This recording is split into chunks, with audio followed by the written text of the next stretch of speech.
네, 안녕하세요. 미국 주식 멘탈 케어하기 멘탈이 전부다입니다. 네, 제가 휴가를 잘 다녀왔습니다. 이제 복귀했으니 바로 다시 영상을 만들어야겠죠? 제가 없는 동안 또 여러 가지 이슈가 있었는데요. 오늘은 그 이슈들을 테슬라 위주로 얘기를 해보려고 합니다. 일단 일자리 보고서가 발표가 됐는데 일자리가 94만 3천 건 증가를 했어요. 이거는 시장의 예측치를 거의 10만 건 뛰어넘는 숫자고요. 실업률도 시장 기대치인 5.7%보다 낮은 5.4%였습니다. 이 얘기는 결국 실물 경제가 회복되고 있다는 뜻이 됩니다. 덕분에 다우와 S&P가 금요일날 강했던 것이고요. 채권 수익률은 실물 경기가 회복되고 있다는 신호에 거의 1% 정도가 급등을 했고요. 채권 수익률의 상승은 미래 현금 흐름의 할인율을 높이죠. 성장주는 현재의 현금 흐름이 아닌 미래의 현금 흐름에 대한 기대로 주가가 형성이 됩니다. 그런데 미래의 현금 흐름에 대한 할인율이 커지면 당연히 주가에도 좋지 않겠죠. 그리고 연준의 크리스토퍼 월러 의원이 7월, 8월에 2달 연속으로 일자리 증가가 80만 건이 넘으면 10월부터 조기 테이퍼링을 할 수도 있다는 의견을 제시를 했었는데요. 현재 분위기로는 넘을 가능성이 굉장히 커 보입니다. 그렇게 되면 조기 테이퍼링의 가능성도 상승을 하는 것이고요.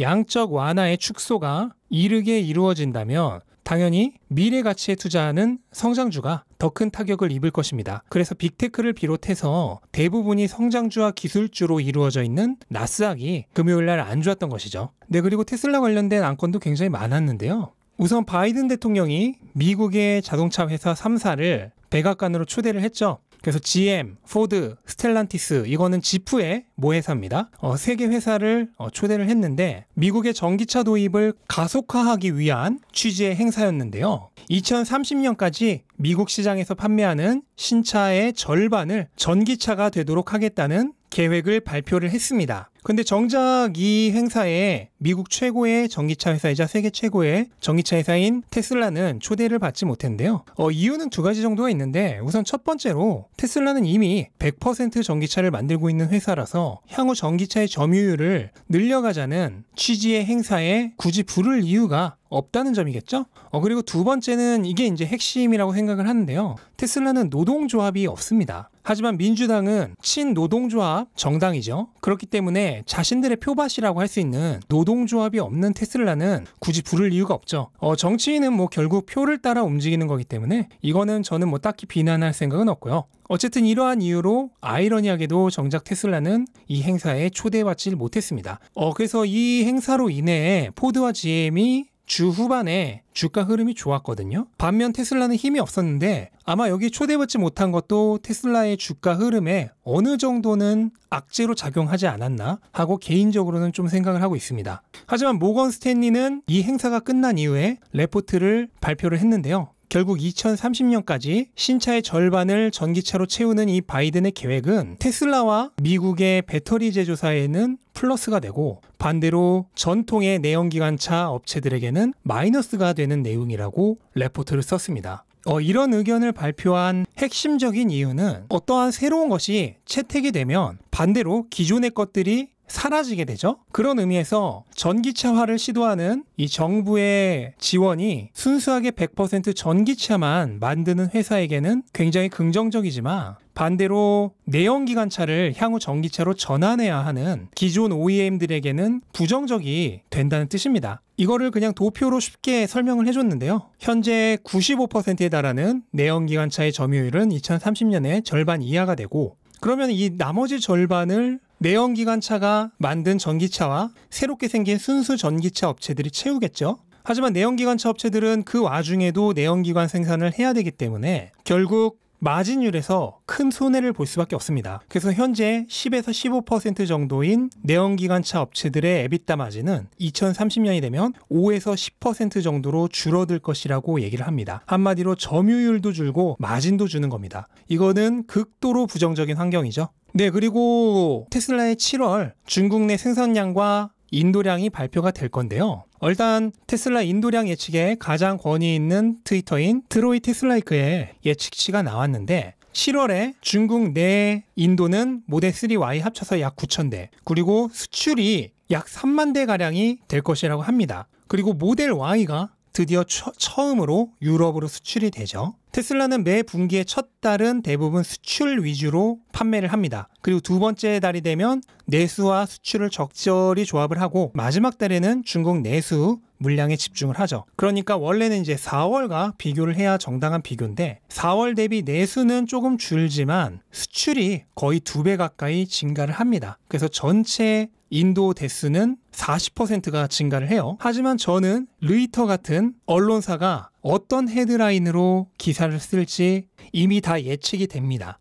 말씀드렸다시피 이번 달은 수출에 집중하는 달입니다. 그래서 내수 판매는 9,000대 정도밖에 되지 않을 거예요. 그리고 전달은 내수에 집중하는 달이었죠. 그러니까 총 판매량이 28,000대 정도가 되는데 전달 대비로 비교하면 3분의 1 토막입니다. 그래서 저는 분명히 루이터, 블룸버그, 으선일보 이런 언론사에서 테슬라 중국 판매량 3분의 1 토막 이런 제목이나 또는 이것과 비슷한 제목의 기사가 날 거라고 100% 확신합니다. 근데 웃긴 건 이 제목에 속아서 파는 사람들이 나온다는 겁니다. 실제로 이런 제목으로 기사가 나오면 그날 테슬라 주가가 내려요.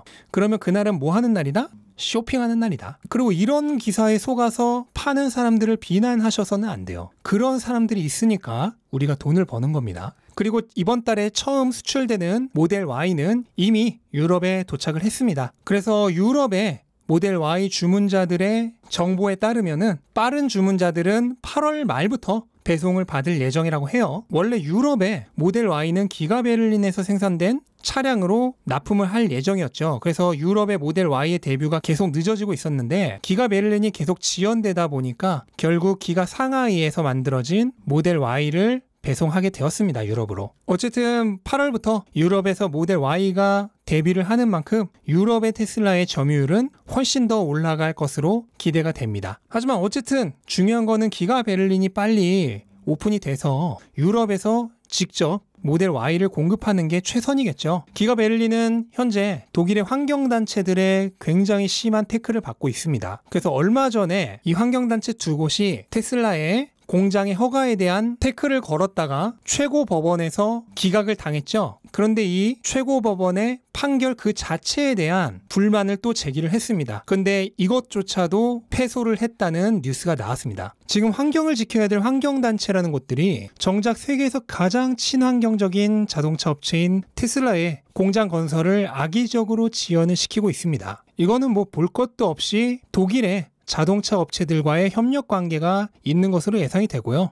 결국 허울만 좋은 환경단체일 뿐 본인들의 이익을 위해 행동하는 사리 집단이라고 보시면 될 것 같습니다. 하지만 어찌됐든 앞으로는 이 환경단체들의 태클은 더 이상 기가 베를린에 큰 지장을 주지 못할 것으로 예상이 되고요. 이렇게 되면 조금 늦어지긴 했지만 그래도 올해 말 정도부터는 충분히 기가 베를린이 오픈 가능하지 않을까 기대가 됩니다. 네, 그리고 최근 여러 테슬라 커뮤니티에서 주식 분할에 대한 루머가 이곳저곳에서 흘러나오고 있는데요. 일단 주식 분할은 테슬라 이사회가 결정을 하는 거죠. 그래서 8월 초에 있을 것으로 예상되는 이사회에서 주식 분할을 결정하지 않을까 하는 기대가 테슬라 주주들 사이에서 현재 대두되고 있는데요. 작년의 경우는 8월 11일에 주식 분할을 발표를 했었습니다. 그래서 이번에 딱 1년이 되는 시기다 보니까 많은 테슬라 주주님들이 주식 분할을 기대하고 있는 것 같습니다. 하지만 현재는 어떠한 근거도 없는 완전한 루머 그리고 기대감일 뿐이죠. 그래서 여기에 대해서 뭐 할 거다 말 거다 함부로 단언을 할 수는 없고, 그리고 가끔 주식 분할이 회사의 어떠한 가치도 추가하지 않는다고 말을 하는 사람들도 있는데요.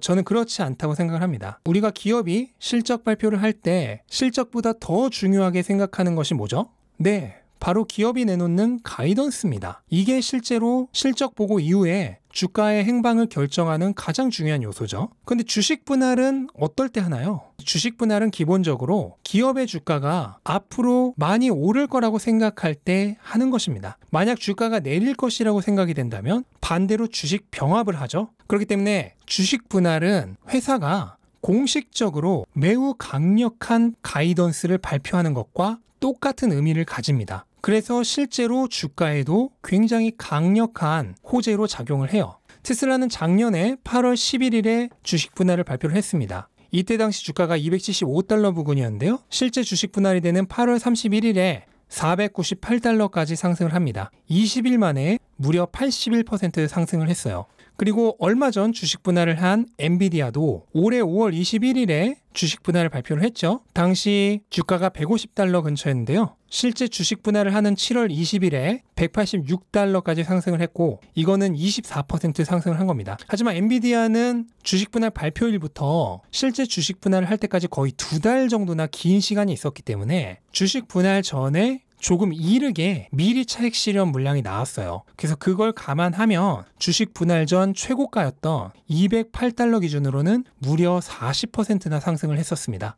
그래서 주식 분할은 그 기업의 이사회가 향후 기업의 실적이 굉장히 좋아지면서 주가가 많이 오를 것이다 라고 생각을 해서 주식 분할을 하는 것이기 때문에 기업이 공식적으로 강력한 가이던스를 발표하는 것과 같은 의미를 지닌다. 그러므로 주가에는 큰 호재로 작용을 한다고 이해를 하시면 되겠습니다. 뭐 어찌됐든 저찌됐든 이번 8월 달에 뭐 주식 분할 발표 충분히 있을 수 있다고 생각을 합니다. 하지만 투자자로서 그거를 미리 기대할 필요는 없다고 보여요. 어차피 주식은 뭐 무한히 분할할 수 있는 게 아니기 때문에 지금 주식 분할이라는 카드를 쓰면 나중에 주식 분할할 카드 하나가 사라지는 것과 같아요. 그래서 어차피 수년 후를 바라보고 투자하는 투자자라면 오히려 그 카드가 쓰지 않고 남겨져 있는 게 심리적으로 더 이득일 수 있습니다. 그래서 저는 일단 다시 한번 1000슬라를 넘고 그 다음에 주식 분할을 해야 시기적으로도 그리고 모양새로도 더 좋지 않을까 하고 생각이 됩니다. 네, 뭐 이러한 이슈들이 있는 상황 속에서 테슬라는 금요일에 700달러가 아주 약간 깨진 699.1달러로 마감을 했습니다. 애프터마켓까지 포함하면 697달러로 마감이 됐는데요.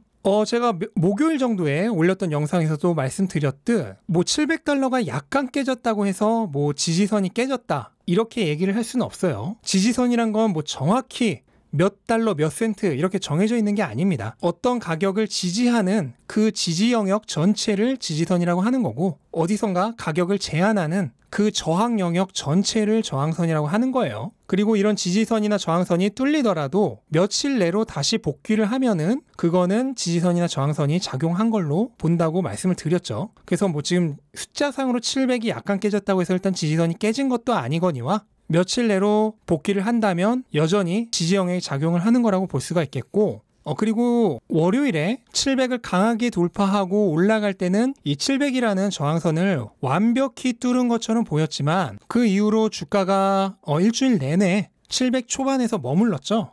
이렇게 되면 지금 현재 뭐 700이 여전히 저항선으로 작용하고 있다는 의미로도 해석을 할 수가 있습니다. 이대로 만약 주가가 쭉 밑으로 내려간다면 지금 700을 잠깐 돌파했던 이 돌파가 이제는 반대로 거짓 돌파, 업스러스트가 되는 거죠. 그래서 이미 저번에도 한번 예시를 드렸지만 로켓이 쏘아져 올라갔는데 중력권을 아직 완전히 벗어나지 못한 거예요. 그래서 지금 모양은 중력권을 벗어나냐 마느냐, 그러니까 지구와 우주의 경계 사이에서 매수 세력과 매도 세력이 싸움을 하고 있다. 그렇게 해석을 하는 게 좋겠고 700의 저항선을 완전히 뚫었다고도 말을 못하고 그렇다고 700이 완전히 뚫렸다고도 얘기를 못하는 그런 애매한 상황이라고 말씀을 드릴 수 있겠습니다.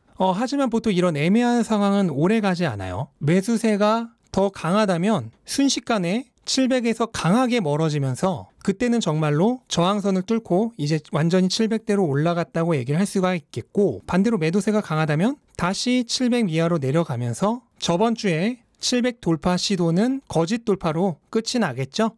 근데 아마 이 애매한 시간이 그렇게 오래 가지는 않고 이번 주 내에는 결정이 될 것으로 예상이 됩니다. 저는 당연히 그 결과를 상방으로 예상을 하고 있는데요. 그 결과대로 되지 않는다고 하더라도 너무 실망하실 필요는 없습니다. 지금 테슬라라는 물은 계속해서 끓는 점을 향해 온도가 1도씩 1도씩 올라가고 있어요. 그리고 물이 완전히 끓기 전에 냄비 뚜껑이 조금씩 들썩들썩하죠. 그래서 지금 이런 움직이는 바로 그런 모양이라고 생각을 하시면 되고 비록 아직은 끓을 때가 안 돼서 혹시라도 주가가 내려간다고 하더라도 결국 조금만 더 기다리면 기업 가치를 따라서 주가가 결국은 올라갈 수밖에 없다는 믿음을 가지고 지켜보시면 될 것 같습니다. 네, 이상으로 제가 쉬고 있는 동안 미처 전달드리지 못했던 테슬라 얘기를 해드렸고요. 오늘 영상은 이것으로 마치도록 하겠습니다. 영상 도움되셨다면 구독과 좋아요 부탁드리고 즐거운 주말 보내시기 바랍니다. 감사합니다.